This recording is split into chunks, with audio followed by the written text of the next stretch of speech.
যেখানে প্রতিটি ইটের ভেতর ইতিহাসের গন্ধ আর প্রতিটি মিনারের ছায়ায় জেগে থাকে আত্মশুদ্ধির আহ্বান, সে স্থাপনার নাম মসজিদুল হারাম।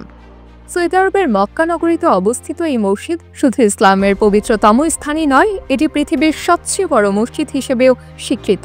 মসজিদুল হারামের কেন্দ্রস্থলে রয়েছে কাবা, যা মুসলমানদের কিবলা এবং হজের মূল কেন্দ্র। এই মসজিদে একসঙ্গে প্রায় ২০ লাখ মুসল্লি নামাজ আদায় করতে পারেন, যা বিশ্বের অন্য কোনো ধর্মীয় স্থাপনার ক্ষেত্রে নজিরবিহীন। প্রায় ৪ লাখ বর্গমিটার আয়তনের স্থাপনা সময়ের সঙ্গে সঙ্গে বিস্তৃত হয়েছে। আধুনিক প্রযুক্তি ও স্থাপত্য শৈলীর সংমিশ্রণে এটি আজ এক অনন্য নিদর্শন।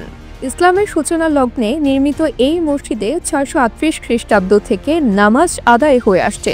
প্রতিনিয়ত এর সংস্কার ও সম্প্রসারণে ব্যয় হয়েছে $1 বিলিয়ন বেশি, যা এটিকে বিশ্বের ব্যয়বহুল স্থাপনাগুলোর তালিকায়ও স্থান দিয়েছে। হজ মৌসুমে লাখ লাখ ধর্মপ্রাণ মুসলমান এই মসজিদে সমবেত হন, যেখানে সময়, ভাষা, জাতি সবকিছু পেছনে ফেলে একমাত্র আল্লাহর ইবাদতে মগ্ন হন তারা। মসজিদুল হারাম শুধু একটি ধর্মীয় স্থাপনা নয়, এটি মুসলিম ঐক্যের প্রতীক, ইতিহাসের ধারক এবং ভবিষ্যতের পথ প্রদর্শক। এর বিশালতা, সৌন্দর্য এবং পবিত্রতা যেন একসঙ্গে জড়িয়ে আছে মুসলিম জগতের আত্মার গভীরে। এই মসজিদে পা রাখার অনুভূতি কেবল স্থাপত্যের বিস্ময় নয়, এটি এক আত্মিক অভিজ্ঞতা যেখানে মানুষ নিজেকে খুঁজে পায় আর পৃথিবী হারিয়ে যায় এক অনন্ত শান্তির ছায়ায়। AB news text report.